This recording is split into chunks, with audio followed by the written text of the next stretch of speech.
ओम ओम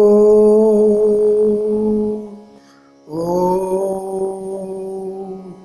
ओम गुरुर्ब्रह्मा गुरुर्विष्णु गुरुर्देवो महेश्वर गुरु साक्षात् परब्रह्म तस्मै श्री गुरुवे नमः। अखंडमंडलाकारं व्याप्तं येन चराचरं तत्पदं दर्शितं येन तस्मै श्री गुरुवे नमः। ओम शुक्लां ब्रह्मचारसार परमामध्यम जगत व्यापिनीं वीणा पुस्तक धारणिमतां जडान्धकारां पामस्ते स्फटिकमलिकां विद्यतिं पद्मासने संस्थितां वन्दितां परमेश्वरीं भगवतीं बुद्धिप्रदां शारदाम्।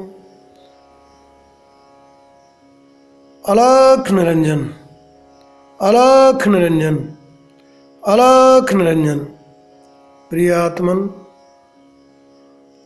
पतित पावनी माँ गंगा तट ऋषि की पावन भूमि स्वर्ग आश्रम क्षेत्र में हम आप सभी का इस अखंड महायोग रूपी अमृत वर्षा करने वाले इस परम तत्व के द्वारा होने वाली विशेष क्रियाओं और शक्तिपात रहस्य के विषय में जो आपको बताने जा रहे हैं उसमें आप सभी का हार्दिक अभिनंदन करते हैं एवं अखिल ब्रह्मांड की नायक माँ पतित पावनी गंगा भगवती स्वरूपा को कोटि कोटि नमन करते हैं। आप में विराजने वाली माँ के श्री चरणों में नतमस्तक होते हैं और अपना समर्पण उनको करते हैं। शक्तिपात साधन प्रणाली अत्यंत प्राचीन है। आज के युग से लेकर प्राचीन इतिहास उपनिषद तथा अन्य ग्रंथों में कुछ बिखरे हुए श्लोक मिलते हैं तथा अतीत में झांक कर देखते हैं तो शक्तिपात रहस्य का साहित्य उपलब्ध होता है। इस विद्या में जाति देश काल अथवा वर्ण का कोई बंधन नहीं है। सभी धर्मों मार्गों सिद्धांतों तथा संप्रदायों में नामांतर भेद से इसका उल्लेख मिलता है एवं साधारण जनता के लिए यह शक्तिपात दीक्षा प्राप्ति सचमुच आशीर्वाद रूप है। यह कोई नया मार्ग नहीं है। आज तक शक्तिपात मार्ग के ज्ञाता संत महात्मा लोग सेवाभावी शिष्यों को शक्तिपात दीक्षा से अनुग्रहित करते रहे हैं। महायोग सीधा विहंगम मार्ग है। इसे महायोग इसलिए कहा जाता है कि इसमें मंत्र योग, हठ योग, लय योग तथा राजयोग चारों प्रकार के योग इसमें समाहित हैं। योग दर्शन में इसी को ईश्वर प्राणिधान तथा नारद भक्ति सूत्र में परम प्रेम रूपा भक्ति कहा गया है। भगवत गीता में इसे ही पराभक्ति अथवा राजविद्या राजगुह्य नामकरण किया गया है। समर्थ गुरु शिष्य में शक्ति संचार करके उसकी सुप्त कुंडलनी अनायासी जागृत कर देते हैं और महामाया भगवती की पूर्ण कृपा शिष्य पर गुरु के अनुग्रह से हो जाती है। फिर जागृता महाशक्ति शिष्य के शरीर द्वारा स्वयं ही जगत जननी माँ भगवती या एलादनी अथवा की अंतर लीलाएं अंतर में प्रारंभ हो जाती हैं, जिन्हें साधक मंत्र मुग्ध होकर देखता रहता है। इन लीलाओं को देखकर कभी चकित रह जाता है, कभी भयभीत हो जाता है, कभी लज्जा, घृणा, विभत्स, श्रृंगार अथवा शांत भाव आदि पैदा हो जाते हैं।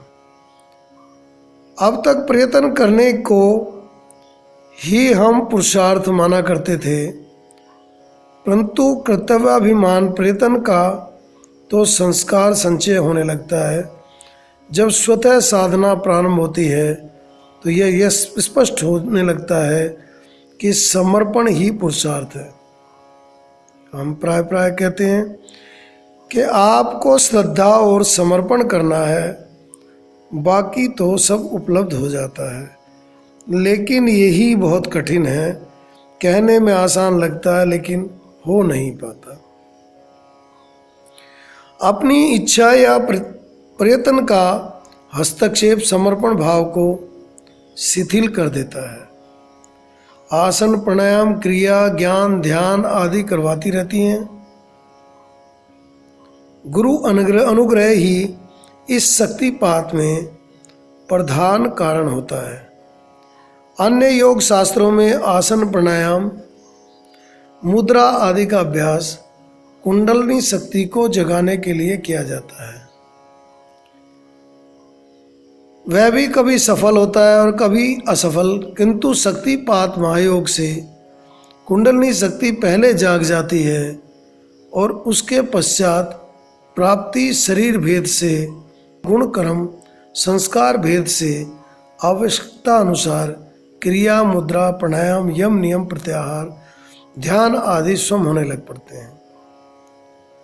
शिष्य को इन साधनों का पूर्ण ज्ञान हो अथवा ना हो, इस भांति अन्य योगों में और शक्तिपात में महान भेद है।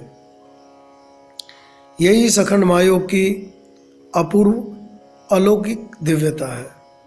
शक्तिपात योग इस पवित्र भारत भूमि में अनंत प्राचीन काल से निरंतर चला आ रहा है। इस पुण्य भूमि में शक्तिपात महायोग का कभी लोप नहीं हुआ, किंतु यह साधन गुरु परंपरा से शिष्य पर शिष्य परंपरा में क्रिया रूप में ही चलता रहा है। सामान्य जन समाज में उसका कभी प्रचार एवं प्रसार नहीं हो पाया।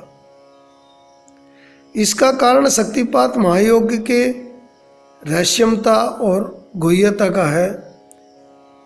इसके अतिरिक्त शक्तिपात के संबंध में अब तक लोक में कोई सर्वांग पूर्ण प्रमाणित अधिकृत ग्रंथ विद्यमान भी नहीं है। शक्तिपात के सिद्ध गुरु इस पर ग्रंथ लिखने की आवश्यकता नहीं समझते।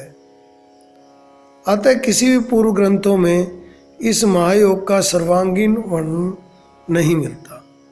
माँ सरस्वती, भगवती एवं गुरु गोरक्षनाथ बाबा ने इस लुप्त गुप्त विद्या को अवतरित करके जो उपकार हम लोगों पर किए हैं, उनके इस महान उपकार के प्रति हम सभी नतमस्तक होकर चिर कृतज्ञ हैं। इस मलिन और बोधहीन लोक का पूर्ण उद्धार करने के निमित्त ये दोनों दिव्य शक्ति वाणी रूप में स्वयं अवतीर्ण हुई। इसमें भी अधिक श्रद्धावान होकर उन पुण्य श्री चरणों को हम कोटि कोटि प्रणाम करते हैं, जिन साक्षात शिव स्वरूप क्षत्रिय ब्रह्मनिष्ठ गुरु महाराज की हम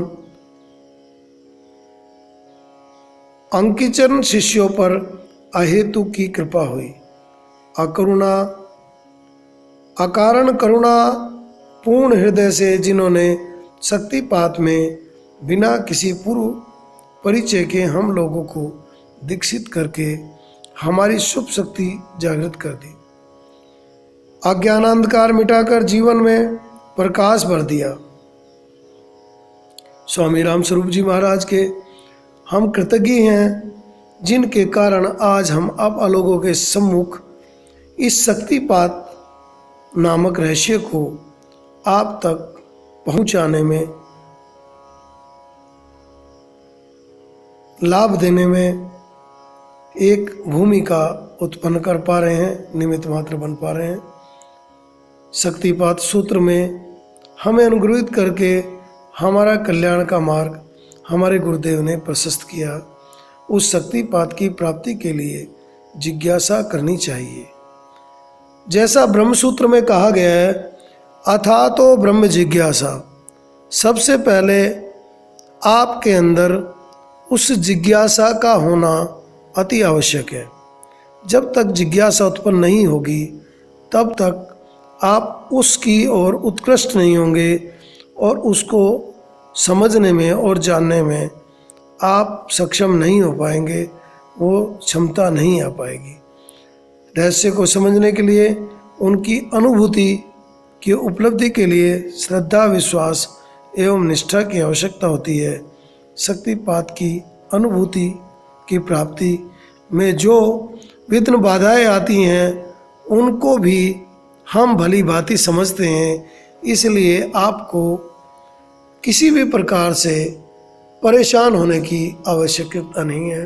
केवल आप श्रद्धा और समर्पण करके और जिज्ञासा उत्पन्न करके इसकी ओर उन्मुक्त हों, आपका मार्ग प्रशस्त होगा और आपका कार्य बनेगा। आज के लिए इतना ही। आपके अंदर बैठी उस माँ भगवती को मैं कोटि कोटि नमन करता हूँ एवं आपके सुखद जीवन की कामना करते हुए आपके लिए मंगल कामनाएं करता हूँ। हरिओम तत्सत, हरिओम तत्सत।